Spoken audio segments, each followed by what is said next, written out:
हेगे तो बड़ी सुंदर लगोहेगे।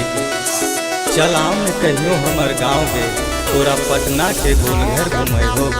अच्छा कहाँ हो तोर गाँव रे? हमर पनहेसा। अच्छा ठीक हो रे तो चल। कहाँ हो तोर पनहेसा गाँव, तोरा खोजत अइबौ रे।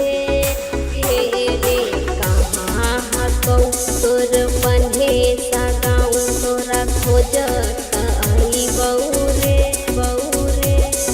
शेखपुर तर हौ पनहेसा गाँव, हमरा खोजत अइहेगे।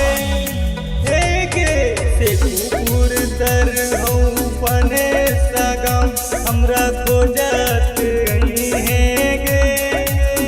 शेखपुरा जिला से पटना के गोलघर देखेल चलिहेगे।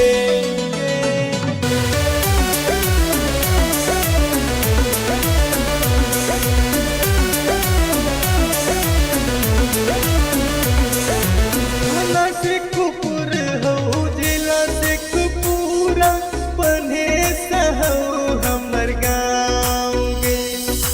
बीच दरगाह में पीपर के छैया, धर्मेश राज हमर नाम गे।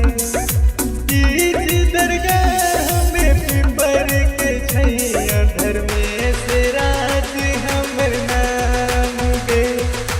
रतिया नींद हमरा आबौ नहीं, दिन कैसे बितैयोगे। हेगे रतिया नींद हमरा आबौ नहीं, दिन कैसे बितैयोगे।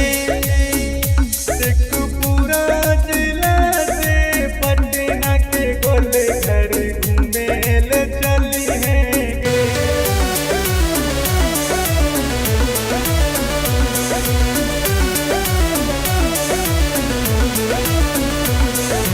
हम गोरी नारी रे अटल कुमारी, कैसे अइयौ तोरा गाँव रे। मैया बाऊ के लगल ह पहरा, बेड़ी पड़ल हमर पाँव रे। मैया बाऊ के लगल ह पहरा, बेड़ी पड़ल हमर पाँव रे। तोर बतिया के एक एक सपना मन में सजैबौ रे।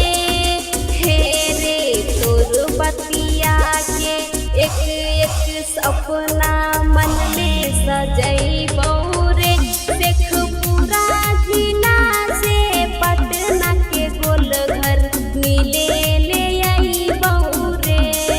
हे रे